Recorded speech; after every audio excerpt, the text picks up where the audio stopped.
শিলিগুড়ি থেকে অনিমা মাতাজি।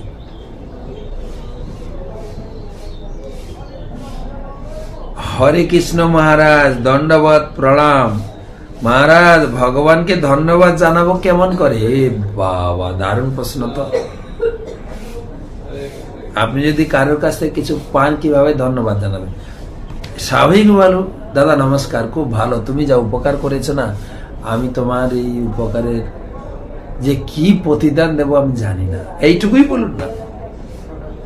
সকালে উঠে ভগবানকে প্রণাম করবেন, যা ভগবানকে, হে প্রভু, তোমার কৃপায় আমি এই জগতে রয়েছি, তুমি আমাকে আশীর্বাদ করো, আজকের দিনটা যেন ভালো চলে, সবার সঙ্গে ভালো ব্যবহার করি, সবার সঙ্গে ভালোভাবে মিশতে পারি, সবার সঙ্গে ভালো যোগাযোগ করতে পারি, সবার উপকার করতে পারি, কারো ক্ষতি চিন্তা, কারো কুচিন্তা যেন না করি, এইটুকু বলো।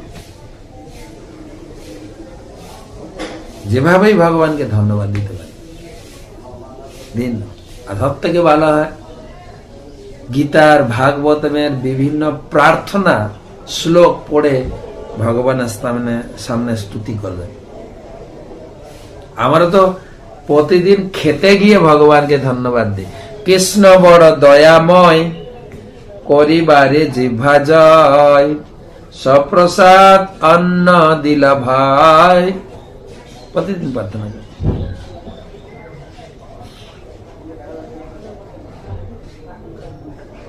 যে তোমার কৃপায় আমরা এখানে খেতে পারছি, এই খাবার তুমিই দিয়েছ আমার ভাগ্যে।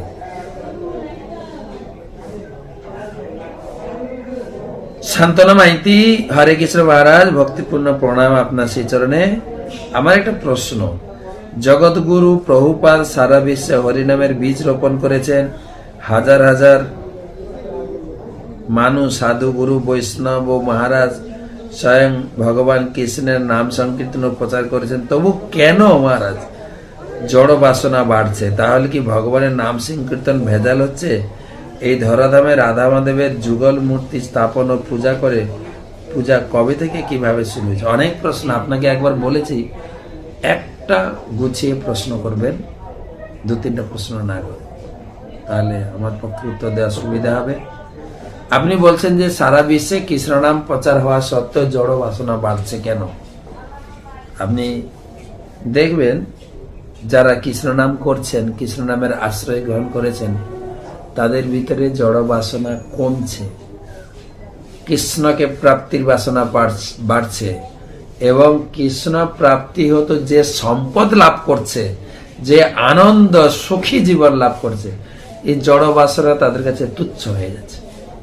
আমেরিকার লোক দেখুন, ধনী উন্নত দেশ, চায়না, রাশিয়া, ইউরোপ, অস্ট্রেলিয়া, ভারতে বিভিন্ন ধনী ধনী লোক, বিভিন্ন শহরে, বড় বড় শহরের লোক, তারা কিভাবে কৃষ্ণ নামে পাগল হয়ে গেছে, কৃষ্ণ নামে একদম মোহিত হয়ে গেছে, কৃষ্ণ নামের আনন্দের ঢেউতে ভাসছে।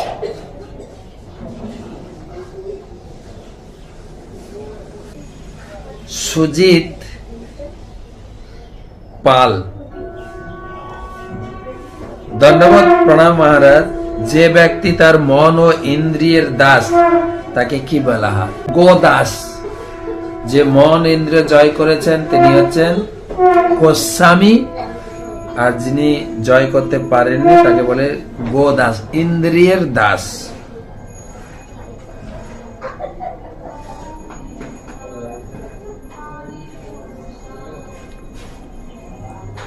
পরবর্তী প্রশ্ন, মহারাজ, গীতার 13 নম্বর অধ্যায়ে তাৎপর্যে দ্বিতীয় শ্লোকে রয়েছে, এই দেহ বদ্ধ জীবের কর্মক্ষেত্র। আবার 3 নম্বর শ্লোকে তাৎপর্য রয়েছে, কর্মক্ষেত্র রূপ এই জড় জগৎ হচ্ছে প্রকৃতি এবং তার ভোক্তা হচ্ছে জীব। তাহলে জড় জগৎ কি জীবের কর্মক্ষেত্র? দুটো কর্মক্ষেত্র, একটা আছে দেহ আর একটা আছে জড় জগৎ, এই দুটোই হচ্ছে কর্মক্ষেত্র।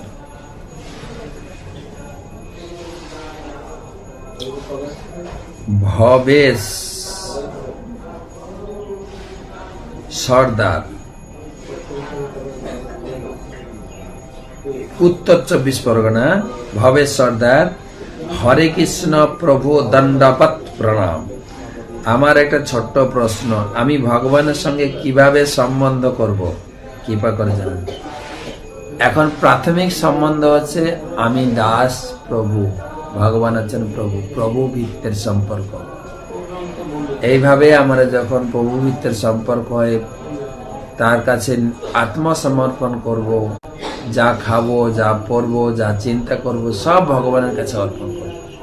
তার নাম জপ নিয়মিত এবং তার উদ্দেশ্যে ভক্তি অনুশীলন, গীতা পাঠ, ভগবানকে নিবেদিত প্রসাদ গ্রহণ করতে করতে, এই সাধনা ভক্তি করতে করতে যখন রাগানুগা ভক্তিতে পৌঁছাবেন, তখন আপনি সম্বন্ধ খুঁজবেন যে আমি দাস রূপে ভজন করব, না সখা হব, নাকি আমি তার মা বাবা হতে চাইছি, বাৎসল্যভাবে পূজা করব, নাকি আমি তাকে স্বামী রূপে পেতে চাইছি, মাধুর্য রসে পূজা করব।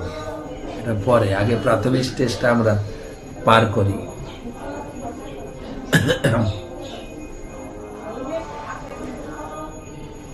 পরবর্তী প্রশ্ন, মাম্পি, বাঁকুড়া থেকে। আপনার শ্রীচরণে কোমলে দণ্ডবত, শত কোটি প্রণাম। বাবারি, এত প্রণাম। হরে কৃষ্ণ মহারাজ, আমার একটা প্রশ্ন ছিল, কৃপা করে উত্তর দেন, তাহলে খুব ভালো হতো। মহারাজ, একাদশীতে কি টমেটো খাওয়া যায়? যদি কৃপা করে বলেন। টমেটো খাবেন কেন? টমেটো ভগবানকে ভোগ দিয়ে প্রসাদ খাবেন। টমেটো খেতে পারেন, কেউ বা খায় না, তবে সেরকম বিধি নিষেধ নেই। অবশ্যই যা খাবেন ভগবানকে ভোগ দিয়ে খাবেন। লাস্ট প্রশ্ন,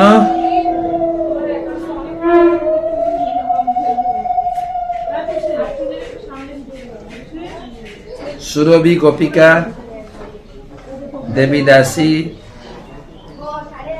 বরিশাল থেকে। আমরা বরিশালে আছি।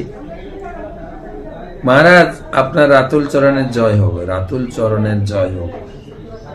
মহারাজ, শ্রদ্ধাবান এক ব্যক্তি জিজ্ঞাসা করলেন, অনেক ইস্কনের প্রভুরা বলে থাকেন একাদশীতে নাকি সাগর কলা খেলে একাদশী ব্রত নষ্ট হয়। সাগর কলাটা কি? আমি তো জানি না।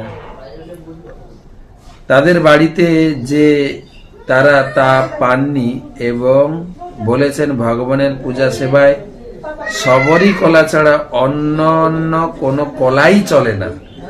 আমরা তো মায়াপুরেও সাগর কলা পেয়েছি। কি উত্তর দিতে পারি?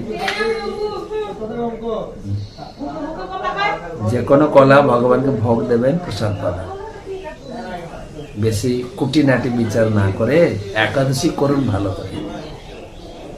শুধু যদি খাওয়া পড়া চিন্তা করি তাহলে তো হয়ে গেল, সাগর কলা খাবো না, ওই কলা খাবো না, এরকম কোনো বিধিবিধান নেই। কলা ভোগ দেবেন ভগবানকে, প্রসাদ পাবেন, চিন্তা করুন, বেশি করে নাম জপ করুন। ধন্যবাদ সকলকে। একাদশী ব্রতে আপনাদের সকলের জীবন সুখী, আনন্দময় এবং পাপ মুক্ত হোক।